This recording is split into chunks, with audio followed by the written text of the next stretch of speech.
అందరికీ నమస్తే అండి.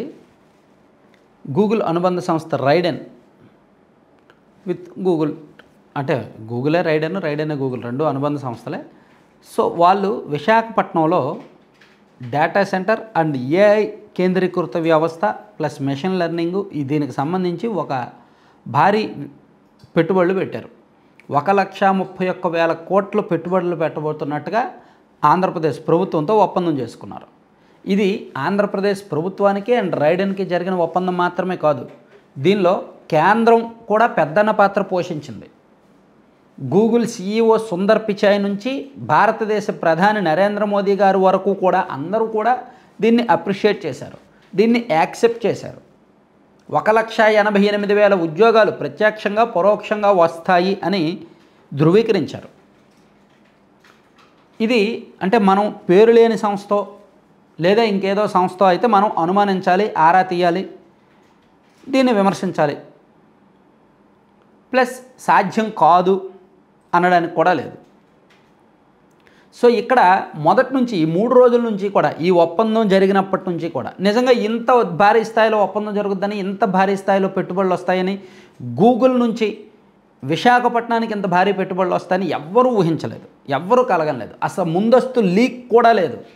అంత పకడ్బందీగా నడిపించారు. ఎందుకంటే కూటమి ప్రభుత్వం అధికారంలోకి వచ్చిన తర్వాత కొన్ని లీకులు వచ్చాయి.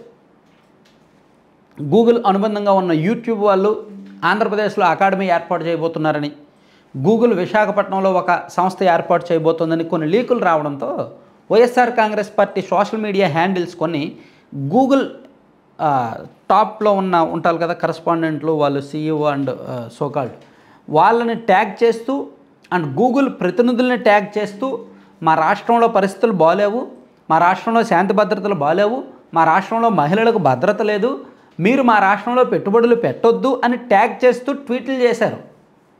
సోషల్ మీడియాలో విపరీతంగా నెగిటివ్ ప్రచారం చేశారు. దాంతో ప్రభుత్వానికి భయం వేసింది. అరే ఏంటి వీళ్ళు ఇంత దుష్ప్రచారం చేస్తున్నారు, ఇంత నెగిటివిటీ స్ప్రెడ్ చేస్తున్నారు, ఇలాగైతే ఎలా కంపెనీలు వస్తాయి, సో మనం ఇంకా లీక్ చేయకూడదు, జరిగేదేదో సైలెంట్గా జరగాలని చెప్పి అప్పటి నుంచి లోకేష్ గారు కానీ అండ్ టీం ప్రభుత్వంలో ఉన్న ప్రతి ఒక్కళ్ళు కూడా జాగ్రత్త పడ్డారు. ఎవరు ఎంతెంత ఇన్వెస్ట్ చేయబోతున్నారు, ఎవరు రాబోతున్నారు అనేది బయటికి లీక్ అవ్వకుండా కంప్లీట్గా పేపర్ వర్క్ అంతా పూర్తయ్యే వరకు వాళ్ళు ప్రపోజ్ చేయడం, వీళ్ళు ఆమోదించడం, వీళ్ళ మధ్య వాళ్ళ మధ్య దశల వారీగా చర్చలు జరగడం, ఎంఓయూ దశకు వెళ్ళే వరకు అసలు లీక్ చేయట్లా. సో అలాగే ఈ గూగుల్ రైడెన్ సంస్థ ద్వారా కూడా ఇంత పెట్టుబడులు వస్తాయని ముందుగా లీక్ చేయాల. ఒక వారం రోజుల ముందు మంత్రివర్గ ఎస్ఐపిబి మీటింగ్లో ప్రపోజల్ వచ్చింది, దాన్ని ఆమోదించారు, ఆ తర్వాత మంత్రివర్గంలో ఆమోదించారు, ఆ తర్వాత 2 రోజుల్లో ఢిల్లీ వెళ్ళారు, గూగుల్ ప్రతినిధులు వచ్చారు, అక్కడ ఎంఓయూ కుదుర్చుకున్నారు, అయిపోయింది అంతే. ఇంకా వైసీపీ గుండెల్లో రాయపడింది. ఊహించలేదు విశాఖపట్నానికి ఎంత భారీ పెట్టుబడుల గూగుల్ వస్తుంది అంటే. గూగుల్ ఇప్పుడేంటి ప్రపంచంలో అందరికీ తెలిసిన పేరు, ప్రతి ఇంటిలో ప్రతి వ్యక్తికి అంతరాత్మ లాంటిది గూగుల్ కదా.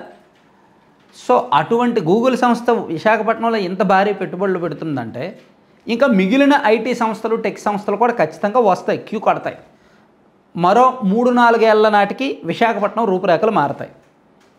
సో వైఎస్ఆర్ కాంగ్రెస్ పార్టీ బలంగా ఉన్న ప్రాంతాలు అటు రాయలసీమ అండ్ ఇటు ఉత్తరాంధ్ర, మధ్యలో గోదావరి జిల్లాలు, కృష్ణా గుంటూరు జిల్లాల్లో వైసీపీ పప్పులు ఉడకవు. సో ఉత్తరాంధ్రలో విజయనగరం జిల్లా అండ్ విశాఖపట్నంలో ఏజెన్సీ అంటే అనకాపల్లి జిల్లాలో ఒక 2-3 నియోజకవర్గాలు, ఏజెన్సీలో 2-3 నియోజకవర్గాలు వైసీపీకి కాస్త పట్టుగా ఉంటాయి. సో ఇక్కడ వైసీపీ వాళ్ళు అసలు ఇది ఊహించలే. దాంతో ఈ 3 రోజుల నుంచి ఎలా ప్రచారం చేయాలి, నెగిటివ్ ఎలా చేయాలని చెప్పి పనిగొట్టుకొని వాళ్ళు ఒకటే నమ్ముకున్నారు, అది డేటా సెంటరు. డేటా సెంటర్ అంటే అక్కడ ఓన్లీ సర్వర్లు పెడతారు, పెద్ద పెద్ద స్టోరేజ్ బ్యాంకులు పెడతారు, అక్కడ నైట్ వాచ్మెన్లు అండ్ దానికి కాపలాదారులు అండ్ హార్డ్వేర్ ఇంజనీర్లు, దానికి ఏమైనా సమస్య నెట్వర్కింగ్ ఇష్యూస్ వస్తే దాన్ని మెయింటైన్ చేయడానికి ఒక 100 మంది హార్డ్వేర్ ఇంజనీర్లు తప్ప మొత్తం మీద ఒక 300 మంది ఉద్యోగులు తప్ప ఇంకెవరూ అక్కడ అవసరం లేదు, అంతకుమించి అక్కడ ఉద్యోగాలు రావు, అదంతా కూడా ఫేకు, దానివలన విద్యుత్ ఎక్కువ వాడేస్తారు, నీటిని ఎక్కువ వాడేస్తారు, కరెంటు ఛార్జీలు పెరిగిపోతాయని విపరీతంగా నెగిటివ్ ప్రచారం చేస్తున్నారు. దీనిలో కాస్త చదువుకున్న ఆయన, ఐటీ శాఖకు మంత్రిగా పనిచేసిన ఆయన గుడివాడ అమర్నాథ్ గారికి కూడా తెలుసు. నిజంగా నీళ్ళు ఎక్కువ వాడేస్తే, నిజంగా ఉద్యోగాలు ఎక్కువ రాకపోతే వైసీపీ అధికారంలో ఉన్నప్పుడు అదానీతో ఎందుకు ఎంఓయూ చేసుకున్నారు? అదానీ డేటా సెంటర్ వస్తుంది విశాఖపట్నానికి, 35,000 కోట్లు పెట్టుబడులు పెడతాడు, 25,000 ఉద్యోగాలు వస్తాయని ఎందుకు అప్పుడు ప్రచారం చేశారు? గూగుల్ డేటా సెంటర్ కంటే అదానీ డేటా సెంటర్ పెద్దదా? గూగుల్ డేటా సెంటర్ కంటే అదానీ డేటా, అంటే గూగుల్ డేటా సెంటర్ వస్తే 300 ఉద్యోగాలు వస్తాయా? అదానీ డేటా సెంటర్ వస్తే 25,000 ఉద్యోగాలు వస్తాయా? అక్కడ 1,31,000 కోట్ల పెట్టుబడితో గూగుల్ వస్తే 300 ఉద్యోగాలే వస్తాయని చెప్పి దుష్ప్రచారం చేస్తున్నారు. కానీ 35,000 కోట్ల పెట్టుబడితో అదానీ వస్తే మాత్రం 25,000 జాబులు వస్తాయని ఇదే వైసీపీ వాళ్ళు అధికారంలో ఉన్నప్పుడు ప్రచారం చేశారు. ఎంత అన్యాయం అండి!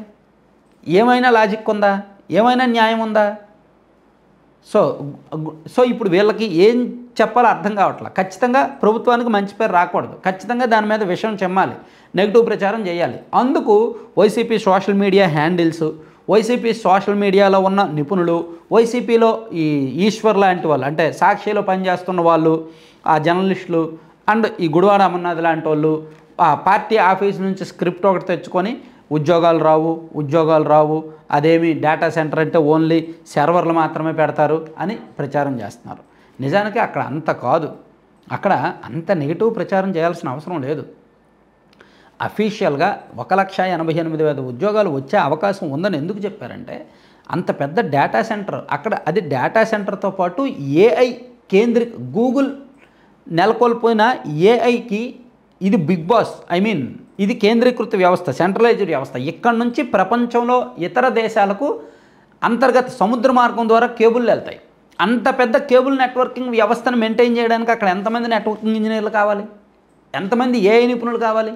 Machine learning, AI data centre, storage bank, cloud computing, ఇటువంటి వ్యవస్థలన్నీ అక్కడ పెడుతున్నప్పుడు దానికి అనుబంధ వ్యవస్థలు, విద్యుత్ ఏంటి, కూలింగ్ ఏంటి, కేబులింగ్ ఏంటి, మిషన్, దీనికి సంబంధించి ఎన్ని విభాగాల్లో ఎంతమంది ఉద్యోగాలు కావాలండి?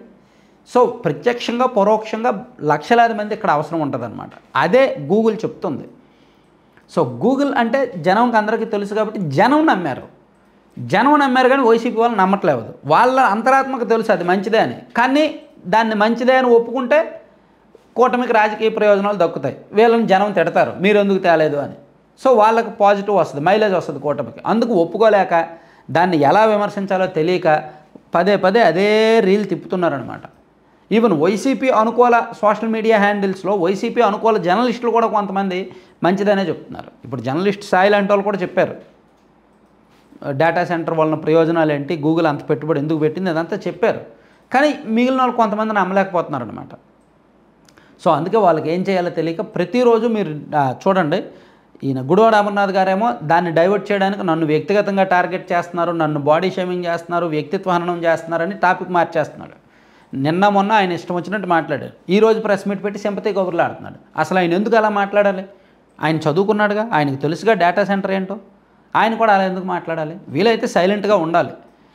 పార్టీ ఆఫీస్ నుంచి స్క్రిప్ట్ వస్తే లేదండి జనం తిడతారు, మనం ఈ విషయంలో సైలెంట్గా ఉండటం మంచిది, లేదు వీలైతే డైవర్ట్ చేసి వేరేదేదో టాపిక్ మాట్లాడదాం, దీన్నో విమర్శించొద్దు అని చెప్పాలి, పార్టీకి కన్విన్స్ చేయాలి. అలా కన్విన్స్ చేయలేక 11కి దిగిపోయారు. Thank you.